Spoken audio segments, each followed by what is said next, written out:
Most people believe their financial stress would disappear if they just earned more money every month. They look at their bank account, calculate the gap between income and comfort, and conclude the paycheck is too small. But the paycheck is rarely the problem, even when it feels like the most obvious explanation for constant financial tension. The real issue lives in a place most people never examine: the structure of their financial life itself, built quietly over years. Every dollar that arrives already has a destination, a claim, a promised exit point before it even touches the account. The sensation of being behind financially has nothing to do with discipline and everything to do with invisible math accumulating in the background. When income rises, relief lasts weeks, maybe months, before the same pressure returns wearing a slightly different face and new expectations. This is the story of someone living inside that exact pattern.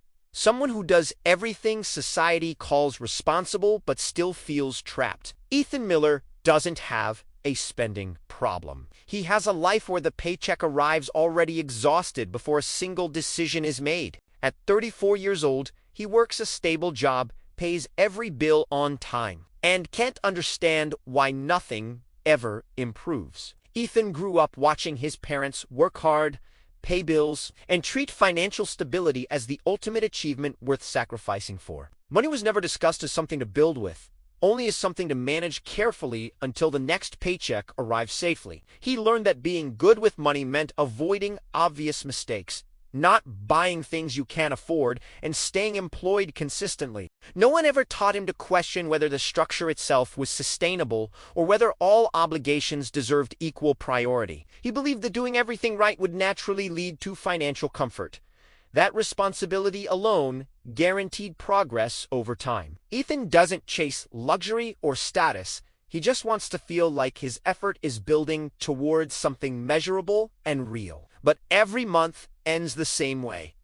Bills paid, account nearly empty, and a quiet feeling that he's running in place. He never sits down to plan because planning feels pointless when there's barely anything left to plan with after obligations disappear. His relationship with money is reactive, not strategic, shaped entirely by what's due next rather than what could be built later. Ethan works as an operations analyst for a mid-sized company, a role that demands consistency but offers little upward momentum or excitement. His days follow a predictable rhythm: meetings, spreadsheets, reports, and the occasional project that feels important but changes nothing about his position. The job pays him $5,200 gross per month, which becomes $3,850 after taxes and deductions take their automatic share before he sees it. He lives alone in a simple one-bedroom apartment in a suburban area where rent costs $1,480 every month, without fail or flexibility. Utilities add another $260. Internet and phone service cost $150. And his health insurance premium takes $210 directly from his paycheck before it arrives. His car payment and insurance combined demand $420 monthly, a decision made years ago that now feels permanent and impossible to reverse. Gasoline costs roughly $190 each month, depending on how often he drives. And groceries average around $520 when he shops carefully and avoids waste. Streaming subscriptions, occasional food delivery, and small conveniences add about $275. Expenses that feel minor individually but accumulate into significant monthly totals. After everything clears, Ethan typically has around $300 left, an amount too small to feel like progress, but large enough to make him feel guilty for wanting more. If this topic feels familiar and these stories help clarify it, liking the video supports more breakdowns like this. Ethan doesn't make dramatic financial mistakes. He simply accepts every expense as necessary without questioning whether it truly serves his life or goals. The apartment felt like a reasonable choice when he signed the lease,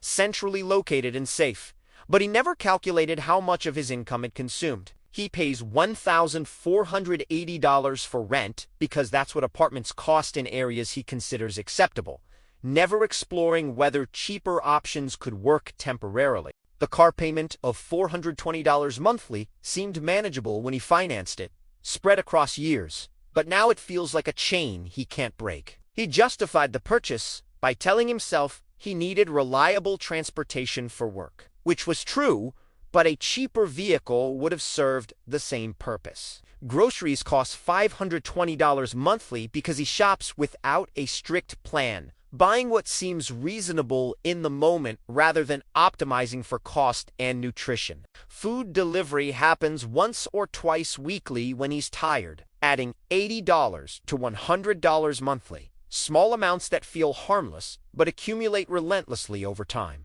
Streaming services cost $45 combined each month. Subscriptions he barely uses but keeps active because canceling them feels like admitting defeat or losing access. His phone plan costs $85 monthly for unlimited data he rarely needs, chosen years ago and never reconsidered, despite cheaper alternatives existing now. Ethan buys clothes occasionally when something wears out, spending $60 or $80 without drama, but these purchases always feel like they arrive at the worst possible time. He avoids bars and expensive restaurants, telling himself he's being responsible, but still spends $150 monthly on coffee shops and casual lunches near the office. Every expense individually seems justified, defensible, normal, but together they form a structure that consumes his income completely before surplus becomes possible. He doesn't track spending in detail because he already knows the outcome.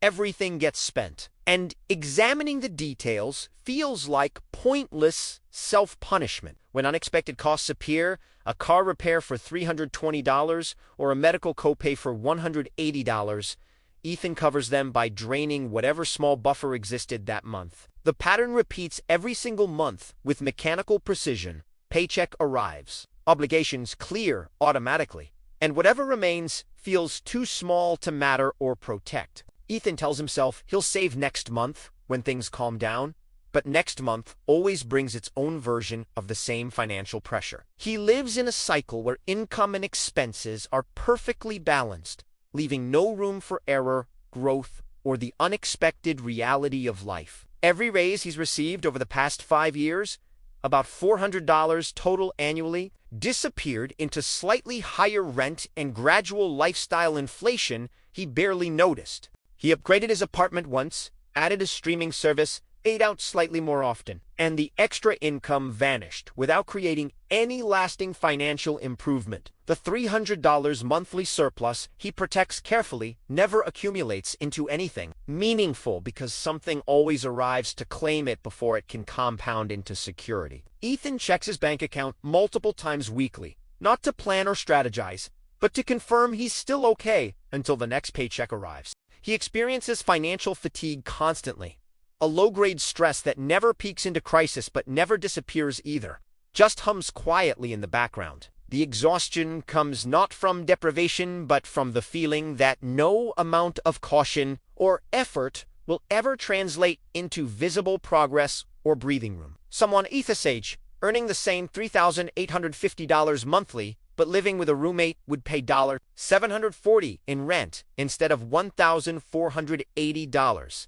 saving $740 every single month. That single structural difference, living with another person temporarily, would create $8,880 annually in savings without requiring any additional income or dramatic lifestyle sacrifice. Another person making $3,850 but driving a used car paid in cash would save the $420 monthly car payment, adding $5,040 yearly to available capital. Combining both changes, lower rent and no car payment, would free $1,160 monthly, transforming someone's financial reality completely without earning a single dollar more. Ethan's coworker makes $4,100 monthly, only $250 more after taxes, but saves $650 each month because her fixed costs are structured differently from the start. She lives further from the city, pays $1,100 in rent, drives an older vehicle with no payment, and meal preps every Sunday to keep food costs near $350. Her life isn't more disciplined or more deprived. It is just built on a foundation where income exceeds fixed obligations by a margin wide enough to breathe.